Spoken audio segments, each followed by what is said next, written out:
Hi hello welcome back to my channel. ഇന്ന് നമ്മുടെ കല്യാണം പാർട്ട് 2 ആണ് കേട്ടോ. എല്ലാവരും മൈലാഞ്ചി വെക്കാനൊക്കെ തുടങ്ങിയിട്ടുണ്ട്. ഫ്രണ്ട്സ് പാർട്ടി ആയതുകൊണ്ട് സ്കൂളിൽ നിന്ന് ടീച്ചേഴ്സ് ഒക്കെ വന്നിട്ടുണ്ടായി. പിന്നെ അവളുടെ കുറെ ഫ്രണ്ട്സ്. അപ്പൊ ഇന്ന് ഫ്രണ്ട്സ് പാർട്ടിക്കുള്ള ഫുഡ് എന്താണെന്ന് അറിയണ്ടേ? എന്റെ ഫേവറേറ്റ് മന്തിയും അതുപോലെ നൂഡിൽസ്. അങ്ങനെ വൈകുന്നേരം കാനത്തിന് പോവാൻ റെഡി ആവുന്നുണ്ട് കേട്ടോ. കല്യാണത്തിന്റെ തലേന്നാണ് കാനത്തുണ്ടായിട്ടുണ്ടായത്. അപ്പൊ കാനത്തിന് പോകാൻ വേണ്ടിട്ട് എല്ലാവരും റെഡി ആയിട്ട് റമിച്ചാന്റെ ജുബ്ബ കണ്ടില്ലേ, അടിപൊളി. കാനത്തിന് പോകാൻ വേണ്ടിട്ട് വരുന്നവർക്ക് ചായ എല്ലാം കൊടുക്കണ്ടേ. അപ്പൊ അതിന് കുറച്ച് സ്നാക്സ് എല്ലാം ഉണ്ടാക്കിയിട്ടുണ്ട്. നിക്കാഹ് എന്ന് പറയുന്നത് നമ്മുടെ ലൈഫിന്റെ സെക്കൻഡ് സ്റ്റേജ് ആണ്. നമ്മളുടെ കൂടെ ഒരാളും കൂടി കൂടാൻ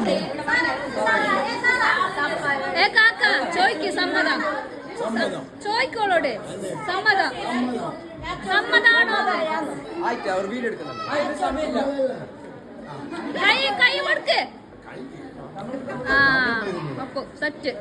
നിക്കാഹിന് പോകുമ്പോ പെണ്ണിന്റെ അടുത്ത് അനുവാദം ചോദിക്കുന്ന ചടങ്ങല്ല കേട്ടോ. അനുവാദം ചോദിക്കണല്ലോ, അതാണല്ലോ അതിന്റെ ഒരു ഇത്. ഏത് അതെ. പിന്നെ ഇന്നലെ വെച്ച എന്റെ ബാക്കിയും കൂടി വെക്കാനുണ്ടായിരുന്നു മൈലാഞ്ചി. അങ്ങനെ അതും കൂടി വെച്ചിട്ട് മൈലാഞ്ചിയിൽ ഇട്ടിട്ട് പെണ്ണിന്റെ ഒരു പട്ടിഷോ കണ്ടില്ല. അങ്ങനെ കല്യാണത്തിലെ ആൾക്കാരെല്ലാം കൂടാൻ തുടങ്ങി. അങ്ങനെ നമ്മൾ തസ്രീഫ് വെച്ച ചെക്കന്റെ റൂം കാണാൻ വേണ്ടിട്ട് മംഗളത്തിനെല്ലാം ഗംഭീരമായിട്ട് ഒരുക്കുന്ന ഒന്നാണ് ഈ അറ. അറ മീൻസ് റൂം. നമ്മുടെ കാസർഗോഡ് ഭാഷയിൽ റൂമിന് അറ എന്ന് പറയും. അങ്ങനെ നമ്മുടെ കല്യാണ പെണ്ണിടെ ഒരുങ്ങി റെഡിയായി നിൽക്കുന്നു. കുറച്ച് കഴിയുമ്പോൾ ആൾക്കാരെല്ലാം കൂടാൻ തുടങ്ങിയിട്ടുണ്ട്. അൽഹംദുലില്ലാ നിക്കാഹെല്ലാം കഴിഞ്ഞിട്ട് എല്ലാവരും തിരിച്ചു വന്നിട്ടുണ്ട്. പിന്നെ നമ്മുടെ ഫുഡ് കൊടുക്കൽ പരിപാടി. ഫുഡ് കൊടുക്കലിന്റെ ഇടയിൽ തന്നെ നമ്മുടെ ഫോട്ടോ ഷൂട്ടും നടക്കുന്നുണ്ട് കേട്ടോ.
മാഷാഅല്ലാ, നമ്മൾ ഐഷൂട്ടിന്റെ ഡാൻസ് ഒരു രക്ഷയില്ല. ഒന്നും പറയേണ്ട മക്കളെ, ഡാൻസ് ആയിരുന്നു. മംഗളത്തിൻ്റെ ഡാൻസും പാട്ടില്ലാതെ എന്ത് മംഗളം. അൽഹംദുലില്ലാ നമ്മുടെ നിക്കാഹുടെ നല്ല റാഹത്തായിട്ട് കഴിഞ്ഞു. എന്നാ പിന്നെ ഓക്കേടാ, മംഗളം പാട്ട് 3 ആയിട്ട് ഞാൻ വരുന്നത് വരേക്കും ബൈ ഫ്രം ബനാസിയ.